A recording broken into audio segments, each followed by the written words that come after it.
A ver, imaginemos la escena. Solo por un momento. Es junio de 1889. Un hombre mira por la ventana, una ventana con barrotes, en un asilo del sur de Francia. Y afuera, el cielo nocturno no está para nada quieto. Se arremolina, casi como si fuera líquido. Hay un ciprés que se retuerce hacia arriba como una llama oscura. Desde esa ventana, sobre todo desde su mundo interior, Vincent Van Gogh estaba por pintar La noche estrellada. Y es una imagen que define casi por completo cómo pensamos en él, ¿no? Alguien dice Van Gogh y la mente salta de inmediato a los girasoles, a ese cielo y, claro, al mito del genio torturado. Totalmente. Pero los documentos que tenemos para este análisis, que es un dossier biográfico muy completo, nos dan la chance de mirar más allá. Vamos a usar sus obras y, más que nada, sus cartas para entender al hombre que había detrás. Exacto, es Sveider. Desarmar el mito, pieza por pieza. Porque su historia es mucho más fascinante que la simple leyenda del artista loco. Tenemos un recorrido que va desde sus inicios en los Países Bajos hasta ese final en Francia. Y nos vamos a detener en los momentos y obras que de verdad lo definieron, basándonos solo en lo que nos cuentan estas fuentes. Empecemos por el principio, porque lo que me sorprende de entrada es que él no siempre fue artista. No, para nada. Nace en 1853, en Sandert, un pueblo pequeño de los Países Bajos. Su padre era pastor protestante. Y su primer trabajo, fíjate, a los 16 años, fue en una galería de arte, Goupil-Ancy. Ah, o sea que su primer contacto con el arte fue profesional, como vendedor. Exacto. Estaba rodeado de obras de grandes maestros, pero también vio todo el lado comercial. La especulación, el negocio, y eso chocaba de frente con su carácter, que era muy idealista. Claro, me imagino. Para alguien tan intenso, ver el arte reducido a una simple mercancía debió ser un golpe. Pero entonces, ¿cuánto da el salto? ¿En qué momento decide voy a ser pintor? Ahí está una de las claves para entenderlo todo. Lo decide tardísimo, a los 27 años. ¿27? ¿Sí? Antes de eso intentó de todo. Fue maestro, trabajó en una librería, hasta intentó ser misionero en una región minera muy pobre de Bélgica, y fracasó en todo. Fue después de esa cadena de fracasos que se refugió en el arte como su última vocación. Su hermano tío fue quien lo apoyó. O sea, no era un niño prodigio que nació con un pincel en la mano. Para nada. Ya era un hombre con una vida a sus espaldas. Justo. Y esa madurez y también esa desesperación explican la intensidad casi febril con la que se lanzó a pintar. Él mismo lo describe perfecto en una carta de 1882. Escribe: «Soy un artista, lo que implica buscar siempre sin hallar del todo». ¡Qué buena frase! No se veía como un genio. Se veía como un trabajador en una búsqueda constante. Y eso define toda su carrera. Y esa búsqueda lo lleva a su primera gran obra, que es totalmente diferente a lo que la gente asocia con Van Gogh. Hablo de Los comedores de patatas, de 1885. Es oscura, terrosa, cruda. Es una obra brutal y es deliberadamente antiestética. Lo fascinante de esa pintura es que es una declaración de intenciones. Él no quería pintar algo bonito. Quería capturar la esencia de la vida campesina, la dureza, la honestidad del trabajo manual. En sus cartas explica que se aseguró de que los rostros fueran ásperos y las manos huesudas, nudosas, porque eran las manos que habían trabajado la tierra para ganarse esas patatas. O sea que esa torpeza que algunos podrían ver no es un error, es el mensaje. Es casi un manifiesto social. Totalmente. Un manifiesto social en óleo. Estaba rompiendo con la idea de que el arte debía idealizar la realidad. Quería que su pintura oliera a tierra, a tocino. Y bueno, lo consiguió. Pero claro, esta paleta tan sombría, tan neerlandesa, estaba a punto de cambiar por completo. Sí, porque entonces se va a París en 1886. Y es como si alguien encendiera la luz. Uno ve sus cuadros de esa época y es una explosión. ¿Qué pasó ahí? ¿Qué lo transformó tanto? Pasaron dos cosas, los impresionistas y el arte japonés. En París entra en contacto con Monet, con Pizarro, y ve cómo usan el color puro, la pincelada suelta, para capturar la luz. Pero la influencia más radical, la que de verdad lo liberó, fue el japonismo. En esa época, toda Europa estaba fascinada con las estampas japonesas ukiyo-e. ¿Y qué vio en ellas? ¿Qué le atrajo tanto de esas estampas? Vio una forma completamente nueva de construir una imagen. Las estampas japonesas usan contornos muy marcados, colores planos, vibrantes, composiciones asimétricas. Para Van Gogh, que venía de una tradición realista y oscura, fue una revelación. Le enseñó que el color no tenía por qué limitarse a copiar la realidad. Podía tener vida propia. Su pincelada se vuelve más corta, más enérgica, casi como si estuviera tejiendo el color. Y con toda esa nueva energía se va al sur de Francia, a Arles, buscando una luz todavía más intensa. Ahí es donde nace el sueño de la Casa Amarilla, ¿no? Sí, en 1888.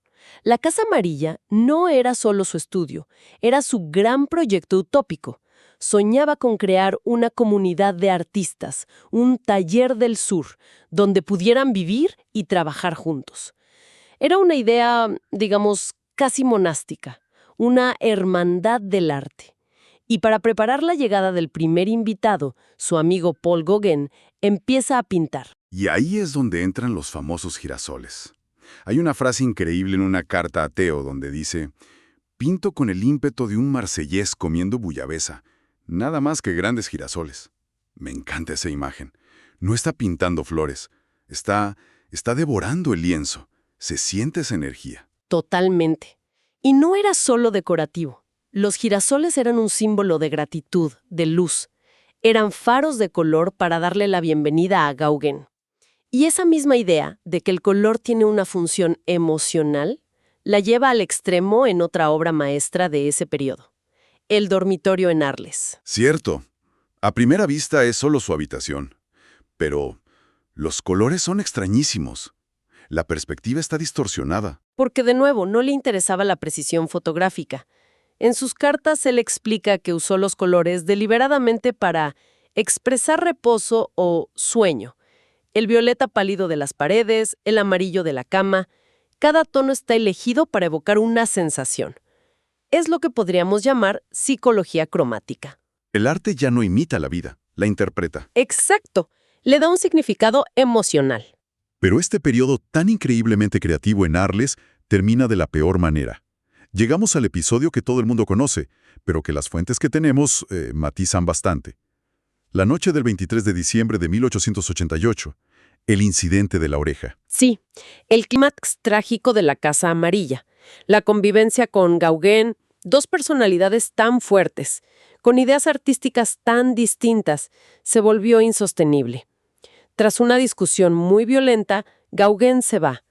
Y Van Gogh, en un acto de automutilación, se lesiona la oreja izquierda. Un momento. Sobre eso. El dossier menciona que las fuentes varían. ¿Qué se sabe con certeza? ¿Se cortó toda la oreja o solo un trozo? Ahí está la primera gran controversia. La mayoría de los testimonios de la época, incluido el del médico que lo atendió, sugieren que fue casi toda la oreja, no solo el lóbulo. Casi toda. Sí, pero la leyenda ha tendido a minimizar la herida. Y la segunda controversia es a quién se la entregó. Se sabe que la envolvió en papel y la llevó a un burdel. Durante mucho tiempo se creyó que era para una prostituta llamada Rachel, pero investigaciones más recientes sugieren que fue para una joven llamada Gabrielle que trabajaba ahí como limpiadora. Son detalles, morbosos, pero muestran cómo un hecho real se deforma hasta convertirse en leyenda. Y después de esa crisis tan brutal, ¿qué pasa con él? Es hospitalizado en Arles, y meses después, en mayo de 1889, se interna voluntariamente en el asilo de Saint-Rémy. Es un periodo de un aislamiento tremendo, pero paradójicamente de una creatividad desbordante. Desde la ventana de su habitación pinta más de 150 cuadros, y entre ellos, claro, La noche estrellada. Lo cual es increíble. Está pintando una de las obras más luminosas de la historia del arte desde el encierro de un manicomio. Y hay un dato sobre esa pintura que lo cambia todo. Aunque la vista del cielo, la luna y el ciprés eran elementos que él veía desde su ventana, la aldea que se ve abajo es completamente inventada. No es Saint-Rémy, es un recuerdo idealizado de los pueblos de su Holanda natal. Ah, eso es fascinante. O sea, no es un paisaje real. No, es una fusión. Es la unión de lo que veía con los ojos, el cosmos, la naturaleza, y lo que sentía en su interior, la nostalgia. La noche estrellada no es una pintura del mundo exterior, es un mapa de su alma. Su arte ya había trascendido la simple observación. Después de Saint-Rémy, pasa sus últimos meses en Auvers-sur-Oise, en 1890, bajo el cuidado del Dr. Gachet. Y la productividad de ese periodo es de no creer. Es una explosión final. En solo 70 días pinta más de 80 obras. Son paisajes de campos de trigo inmensos, bajo cielos turbulentos, cuadros llenos de una energía y una angustia que se pueden sentir. De hecho, los investigadores del Museo Van Gogh creen que su última pintura podría ser Raíces de árbol, una obra casi abstracta. Y entonces llegamos a la segunda gran controversia, su muerte. La versión que todos conocemos es el suicidio, pero el dossier menciona que hay otra teoría. Sí, el consenso académico, apoyado por el Museo Van Gogh, sostiene que fue un suicidio. El 27 de julio de 1890 se dispara en el pecho, regresa mal herido a su habitación y muere 2 días después en brazos de Theo. Sin embargo, en 2011, 2 biógrafos lanzaron la hipótesis de que pudo haber sido un disparo accidental. ¿Accidental? ¿Cómo? Por parte de unos adolescentes del pueblo, con los que a veces salía, y que Van Gogh se habría autoinculpado para protegerlos. Y esa teoría tiene peso. Es una hipótesis minoritaria. Los especialistas del museo la han rebatido de forma muy detallada. Argumentan que no hay pruebas concluyentes y que contradice los testimonios y, el estado mental de Vincent en sus últimas cartas.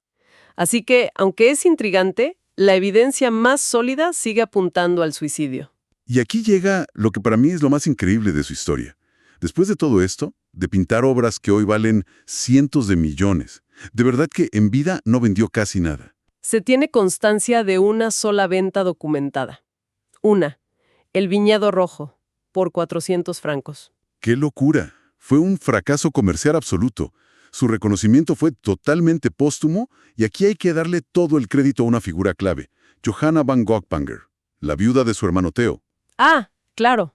Theo murió muy poco después que Vincent. Apenas 6 meses después. Y Johanna heredó cientos de cuadros y una montaña de cartas.